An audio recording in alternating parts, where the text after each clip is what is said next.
Hello, hello, blissful parents. Michelle Abraham, your host here today. You guys, I am bringing you an amazing expert today.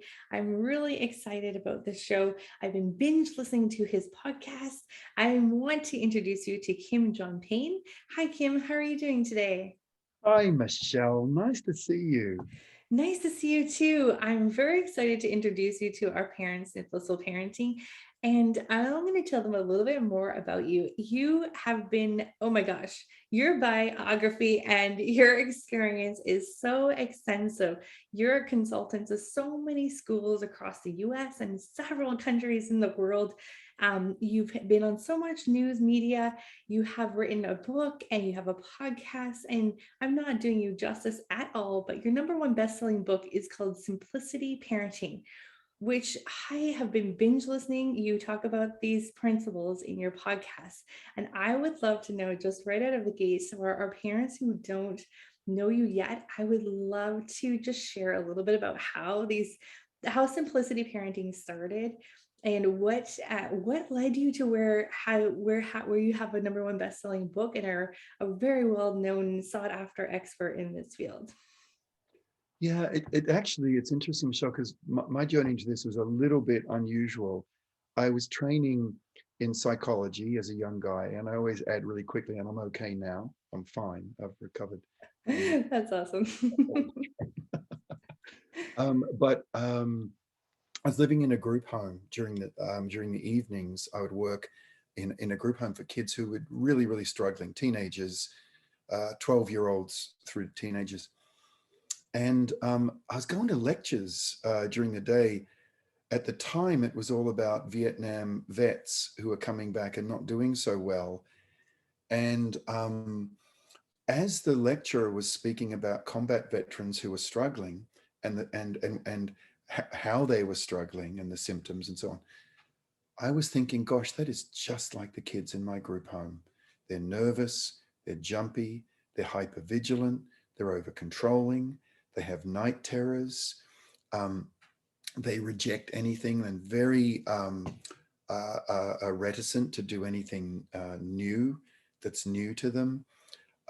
And so it set me on a life's course really, because they were talking about combat veterans, and I thought, huh, well that's the kids in my group home. I was literally naming them as the lecturer. I was writing down their names as the lecturer was talking about combat veterans.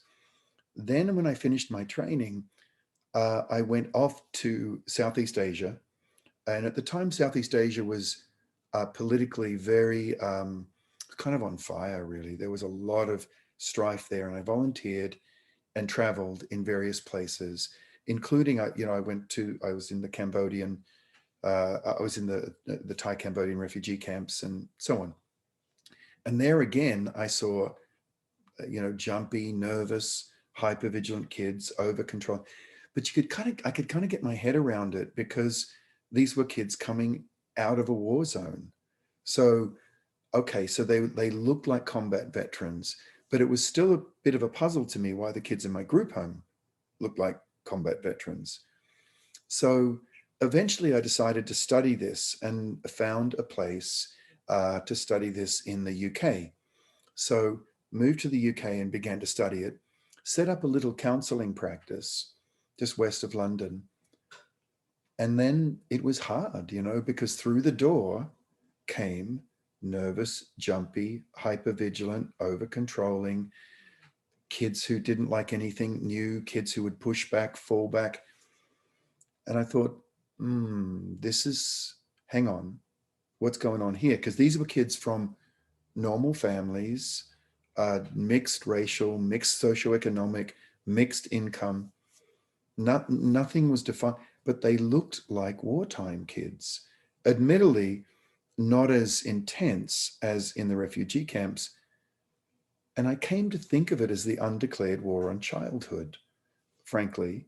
That's and so it set me on a course, Michelle, that I thought, I've got to, well, actually, to be honest with you, first of all, I just tried to deny it because it was too big a thought. It was overwhelming. Like, hang on, if these kids look like refugees, something's going on that's a bit bigger than I want to be able to can't take on board. But at the time, there was brain imaging equipment becoming available for research for the very first time. And so studies were starting to emerge that showed that stress could be cumulative. Now, that for me was a key thought, because when I looked at these kids' biographies, Mhm. they weren't coming from war zones. They were just, but what was happening is that it wasn't these big life-threatening events. It was slightly under the radar, unrelenting stress from the modern pace of life. Too much, too soon, too sexy, too young, too much. But it had become the new normal, right? So that was right away, there was Wow. the problem. It had Yeah. become normal that kids had to be, was being subjected to all this stuff. So I was doing postgrad studies, but I didn't have enough acronyms after my name yet to discount a simple thought. I could still think simply. Is I decided, well, if stress can be cumulative, if these kids are in the undeclared war on childhood, they're being overwhelmed, their nervous systems just can't cope. Well, what about we try to unstress? What about we try to dial the life back for them? And we did. And they got better. Mm. And it was almost scary how quickly they got better, and I'm not suggesting that, that there's not such things as ADHD, ODD, OCD, PDD. There's no shortage of Ds. There's lots of Ds available. Right. But what we found, and this is just in a nutshell, Mhm. what we found, if I could just put it this way, all kids are quirky. All kids have got their quirks that makes them so lovable and so kind of infuriating. They've all got their little quirks. But if life is moving too fast, if the nervous system starts to really crank up, that little quirk will become problematic, and then even a disorder. So the busy child starts to become agitated, but that agitated child, if life's moving too fast, too soon, too sexy, all this stuff going on, then that's your typical so-called ADHD. Mm. But if you start dialing life back, and we did more academic, empirically, controlled studies. If you start dialing life back, they just come back to being quirky again. So many parents said over the years, Michelle, I feel like I've got my little girl back. I feel like I've got my child back. But if you keep simplifying, keep unstressing, Mhm. then it's not just the quirk you get back. Now you're starting to get the child's gift shining through. So that child with so-called ADHD or OCD or ODD, they've all got gifts. Of course they've got gifts. We Mm. know that as parents, they've got wonderful gifts. Only the gifts were being deluged under the toxic, fast-paced, new normal lifestyle that is just not okay, and it's not child-friendly in any way. And when we started dialing life back in the parents, then the child who was so-called ADHD, Mhm.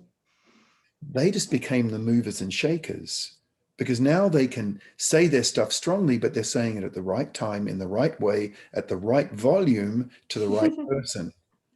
The so-called ADD kid, or inattentive, their, their gift is that they can dream things and invent things. Whereas before, when life was overwhelming them, they were just checking on out. Well, why not check out? Because it's hostile. The child who is OCD, like getting into compulsive loops, well, their gift is that they notice patterns, and they notice social, emotional patterns. If someone's sad, they can move in, and they can move in now because their brain is telling them, you don't have to be an amygdala hijack anymore. You don't have to be in fight or flight anymore. You can be available for others. You don't have to just be in survival mode.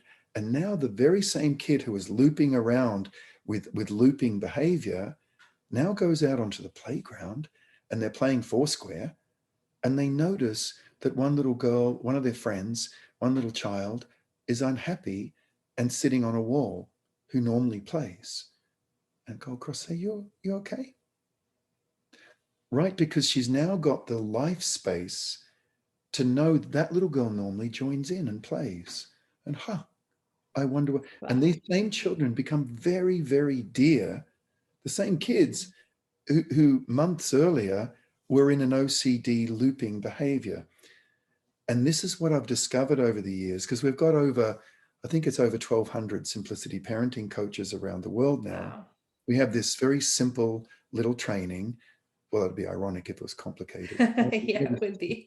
We have this simple little training. So the feedback we get from like the simplicity parenting book is, I think it's 30 different, 30 plus different translations, right? So it's available in lots of different languages, lots of different coaches. But the reason I say that is we get lots of feedback from all kinds of different countries, cultures, and the feedback has certain patterns to it. But this pattern of the child's gift starting to be uncovered when life is simple. And it's almost embarrassing to say this, Michelle, but when a child has a childhood, Mm-hmm. just really Yeah. that simple. When we give our children childhood and we really question this, this supersized family life, that is all across the world one pattern of feedback we get. Now, that's a long answer to a question, but it's your fault because it was a really good question. It was a really, really good answer.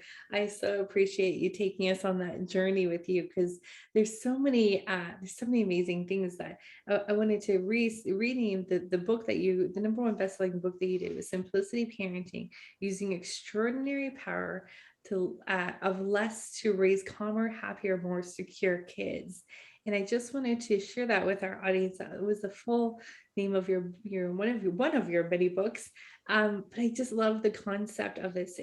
And if I can ask you, the slowing down, being more simple, having more of a childhood, I feel like us as parents sometimes don't know how to do that. What would be the first thing if you're feeling like this is affecting our family, and I'm sure it's affecting all families. It's such a big thing going on right now. And actually, our family moved to our summer cabin because we wanted to slow down a little bit.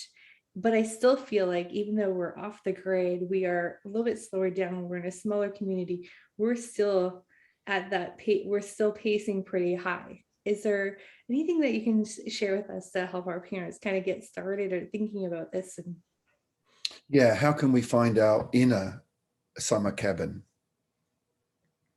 right? right. Because no matter where we move to, it will move with us. I was in a couple of years ago, I was in Mongolia. Like we might think, I'm going to move to Mongolia. Honestly, Michelle, don't bother. Right. That's such a good point. it's, Yeah. it's the same. It's the same, right? All around Mhm. the world. Um, the thing that we've myself and the team here at the Simplicity Parenting Institute and all our coaches around the world would probably say to that question, if I could voice what they would say, is when you start to simplify, it's very important that it feel doable, that it feel natural, doable, and as such will be in place in 3 to 4 to 5 years.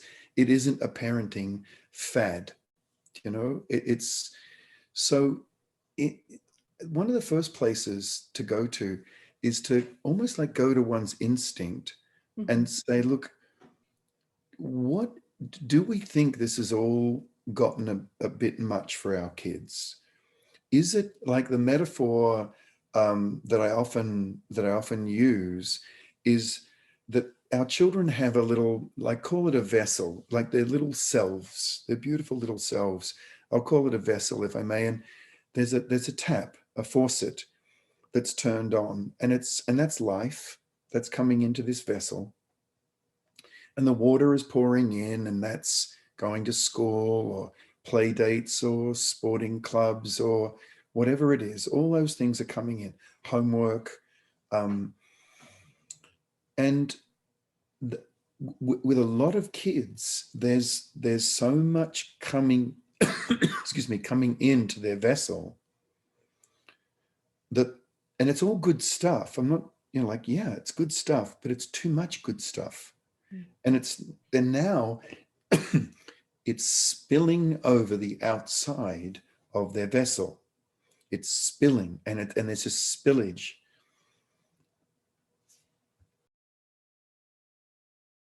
Amazing. Yeah, it's one of those things that you see that it's just I can visualize so clearly exactly what you're talking about.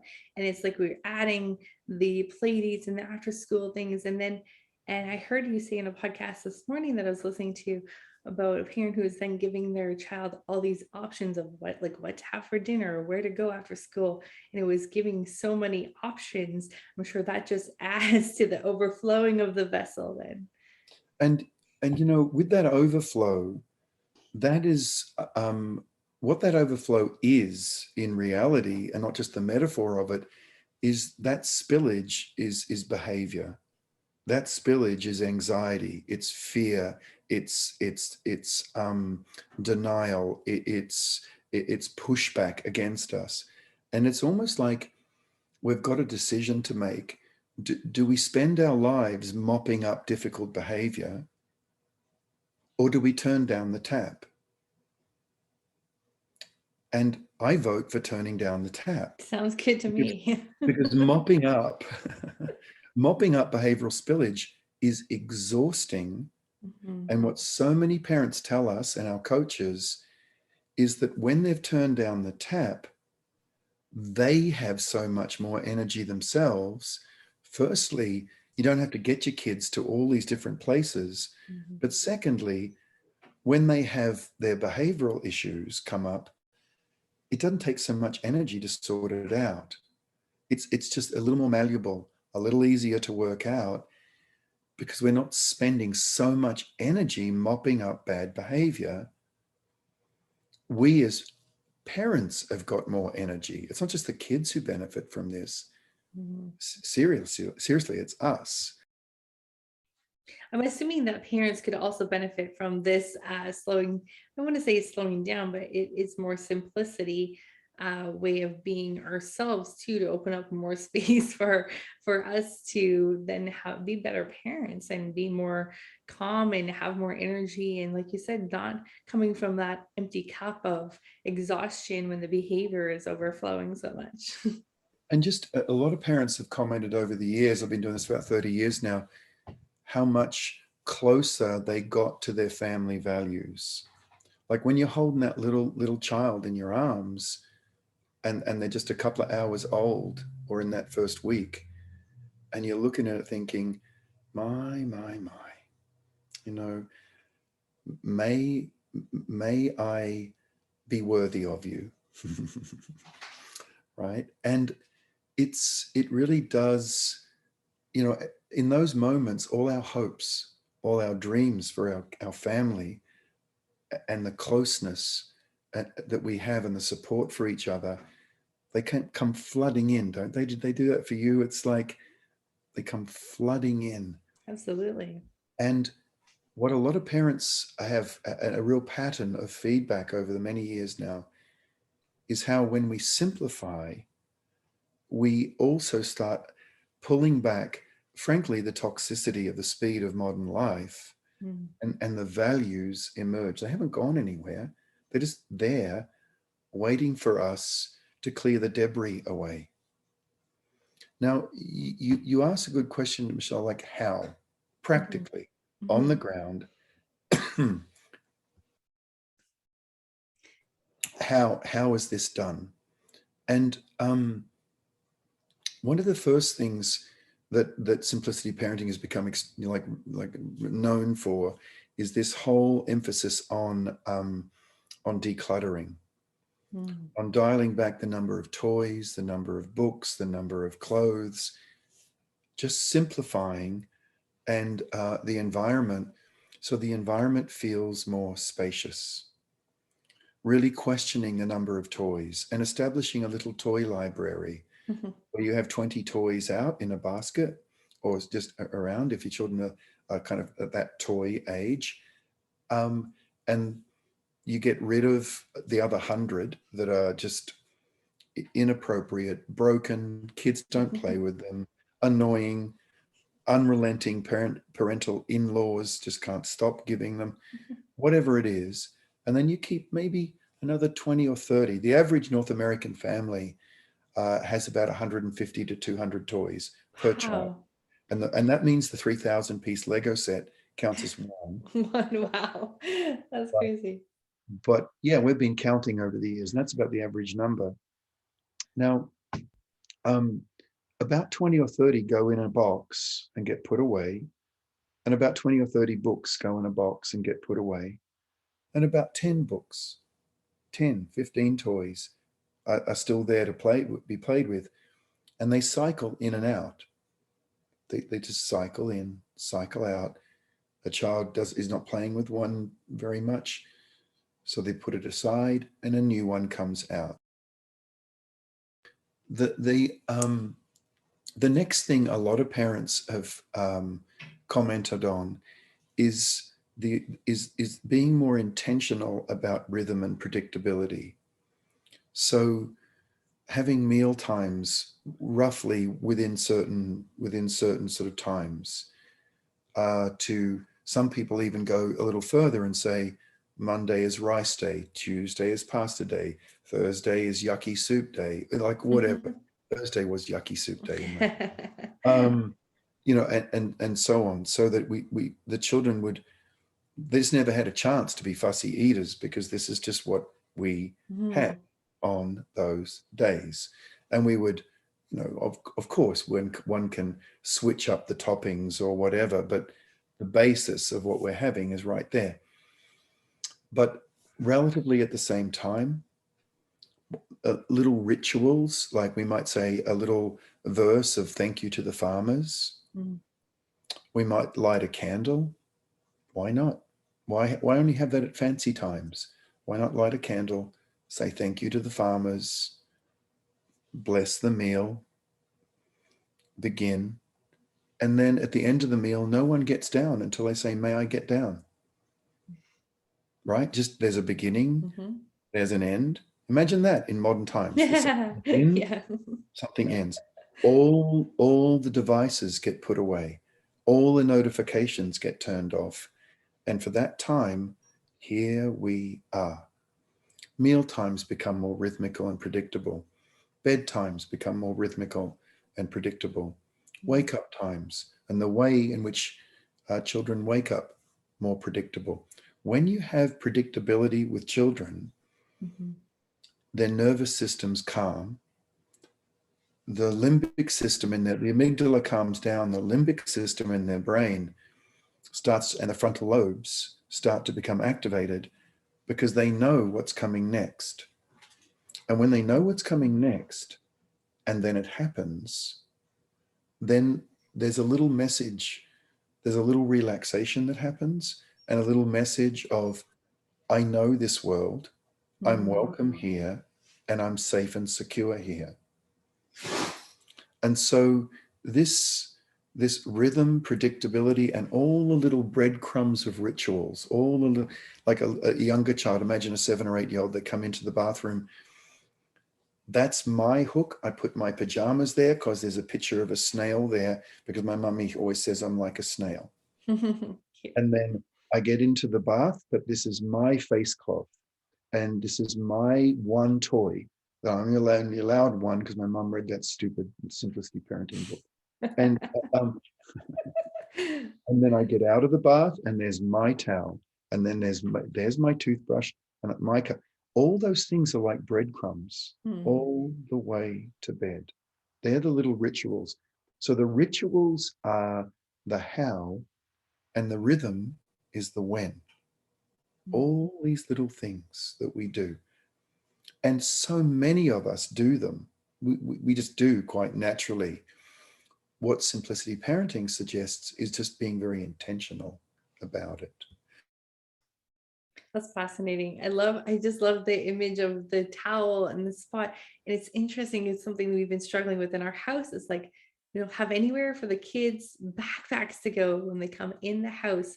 And the amount of stress it's causing them, I can see is really interesting. So it's something that's on my mind to find a spot that's perfect for their backpacks when they come in, and seems so simple, yet I can tell it's causing them stress. Yeah, here's your hook for your backpack. Here's your coat hanger for your coat. Yours is the purple one. Here's where your boots go, because that's your tray. Mhm. You know, if it's muddy season or whatever it is.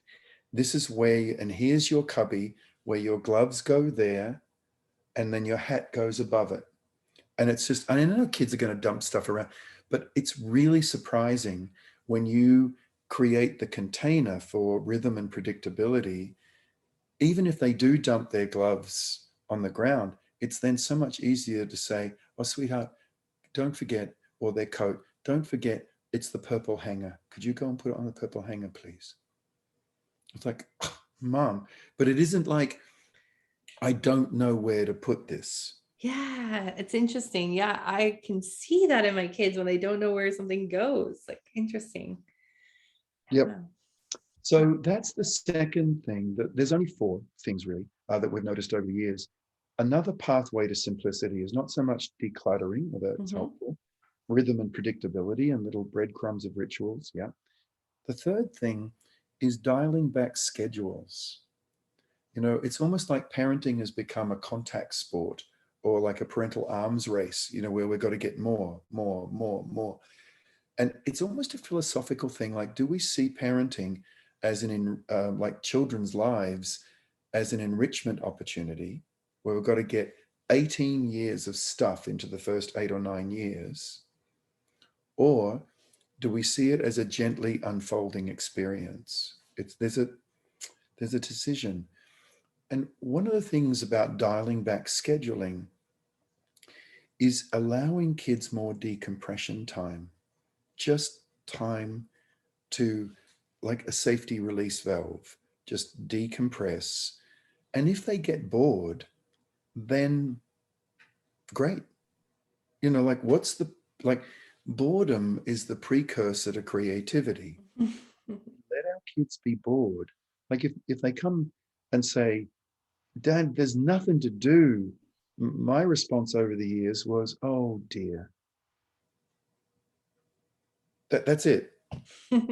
Or I might add, oh, something, when they were little, something good is just around the corner. You Yeah, go look that's for great. it. You go and look for it. And at bedtime, I remember one night my younger daughter said to me, Daddy, how do you always know that something good is around the corner?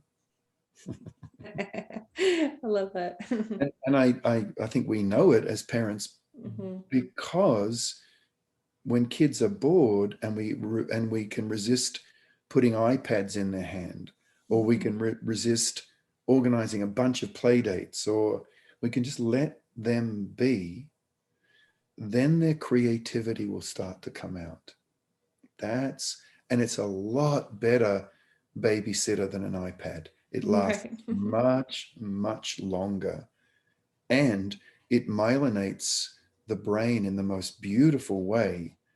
Whereas running around all over town, stressing kids out with too much, just way too much. It's all, again, it's all good stuff. The Mhm. karate lesson, the ballet lesson, the music lesson, the psychotherapy to cope with it all. It's all good stuff, but it's too much good Mhm. stuff. It's almost, if it was the equivalent of a meal, it would be causing us like serious overeating and indigestion. Mhm. When we moved to where we live now, one of the things I was most looking forward to is not having to get up at 5 o'clock in the morning to register our kids for this activity or that activity, because there was only one choice of things to do, or two choices of things to do, and that was it. And that, for me as a parent, gave a lot of relief in my stress, not having to think that we were going to have to do all these activities like everyone else does, right? Right. Exactly. So And it's not like the kids can't be involved in sports and so on, Mhm. but it's a little bit like maybe, okay, so you've got an older kid, 11, 12 years old. Okay, well, let's do basketball this season and we'll do hockey in the fall, but not hockey, basketball, and gymnastics. Just one sport per Mhm. season, spring and fall, and the summer, nothing. We just calm it on down. Um, and just being judicious and thoughtful about the amount of stuff our kids are having to do. Mhm. Then the last and the fourth um, pathway of simplicity. And by the way, Michelle, we didn't make any of these up. This just all came very organically through parents themselves and just watching what worked and what didn't, Mhm. what had an impact and what didn't. The fourth pathway is that of filtering out adult information. Okay. Our kids are getting way, way, way too much adult information, and they're getting it unfiltered in two ways. The first way they're getting it is right from our mouths, right from us as adults, talking about stuff that is scary, talking about Mm. stuff that kids can't do anything about. My basic rule of thumb is four simple rules. Before I say anything in front of a child, is it going to is it going to have them feel more secure? Like, are they is what I'm saying going to help them feel safe? Also, is it true to my family values? So, is it kind? Is what I'm saying kind? And really, the big one is this strictly necessary that I say this? And unless it's yes to all four, cure, secure, kind, necessary, true, defer it. Say it later when the kids aren't around.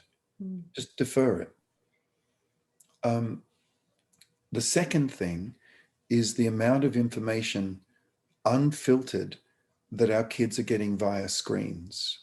Right. We've noticed over the years, and it's a very, very clear pattern, is that as screen use decreases, the child's gifts and the child's centeredness, calmness, gifts, creativity increases. Mm. Now, I know I'm not saying anything that most of us don't know, but it's just that screens have become so ubiquitous Mhm. that it takes a lot. And one of the things that I've been recommending to all my, I still have a private family counseling practice. So I meet with 30 more parents every single week. And one of the things that I'm recommending to many, many, many of my parents these days is to look up Victoria Dunkley's work, Mhm. Dunkley. She's a medical doctor who wrote a 30-day reset your child's brain. Oh, cool. And it's 30 days. It's Mhm. very, very solid. Mm. It's an easy walk on, helps you prepare. 30 days screen free. And of the parents over the last couple of years, since all these difficulties have been coming up, and of the parents who have managed to limit and then go screen free, Mhm. the the feedback has been crystal clear.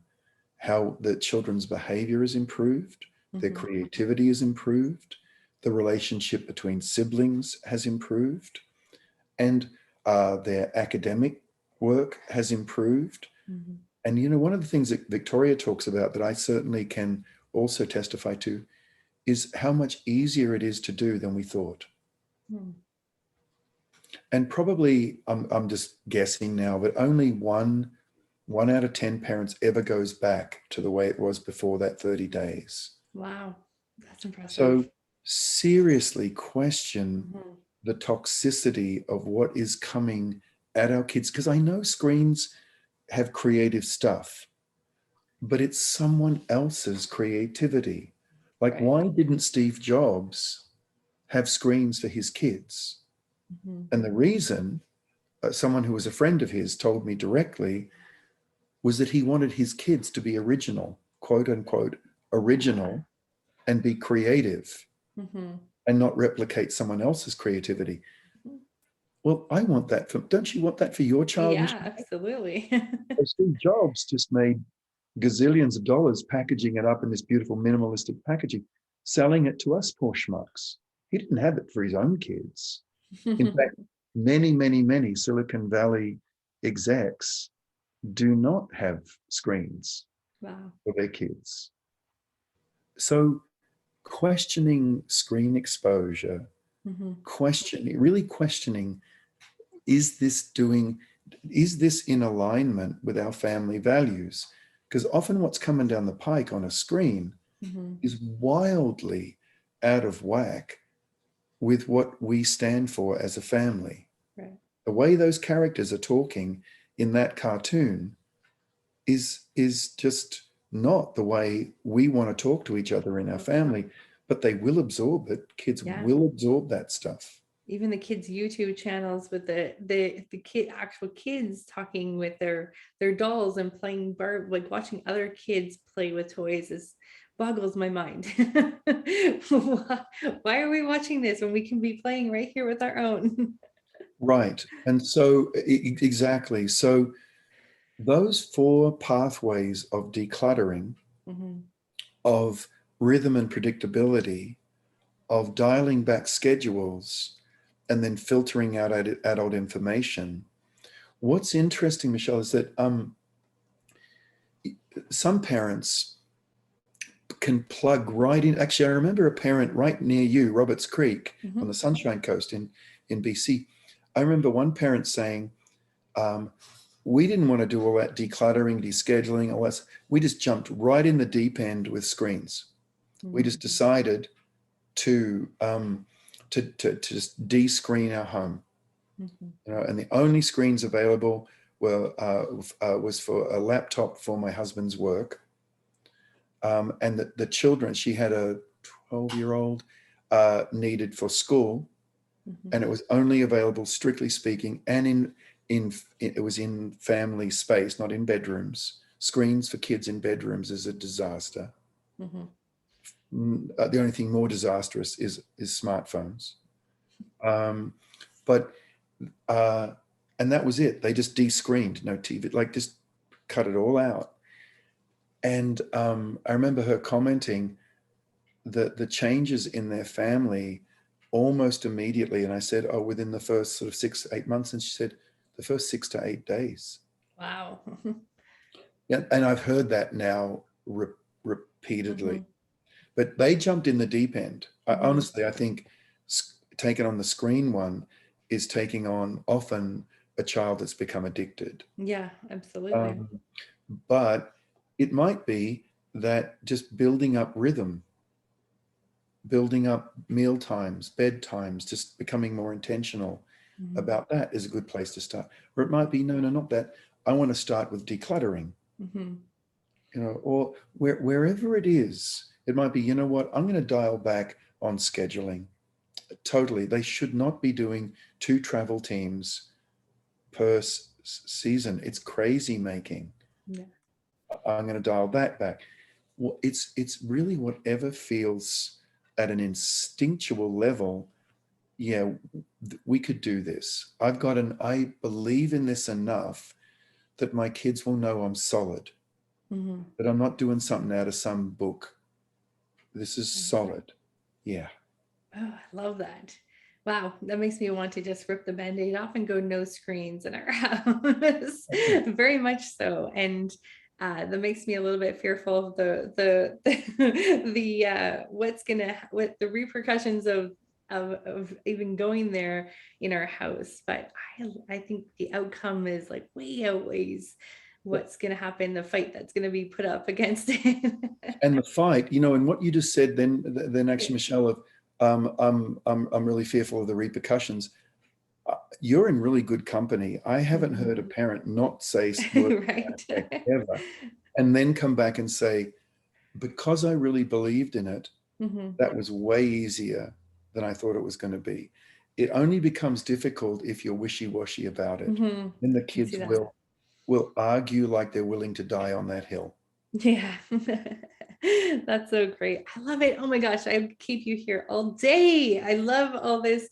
This has been one of the most incredible interviews. Thank you so much for spending your valuable time with us today and sharing your insights and what you've discovered. And I think, oh my gosh, there's just so much to what you're saying that I can just see how much of the change that can happen in just starting in my own household with some of the things you said. And looking forward to reporting back to you what that was all like. So blissful parents out there, I challenge you also to start taking a look at how you can simplify your parenting in your own home as well. And Kim, thank you very much for joining us today. Where do you want to send our blissful parents to connect with you further, find out more information? You have an amazing podcast, which is called the Simplicity Parenting Podcast. And where else?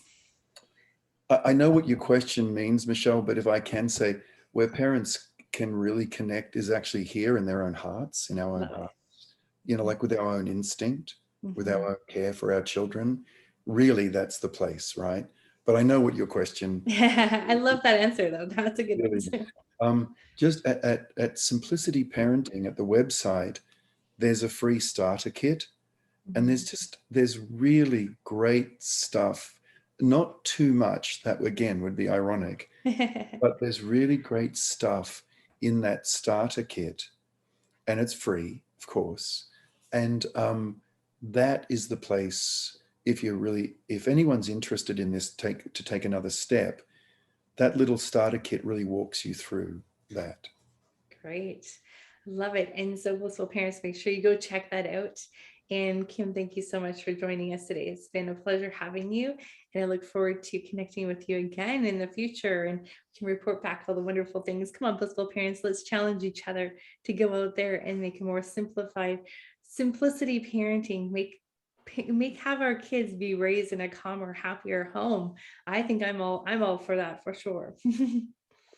Lovely. Thanks, Michelle. Lovely to chat with you. You're welcome. Have a great day. Thank you, blissful parents out there, for spending this time with us. We'll see you again next week.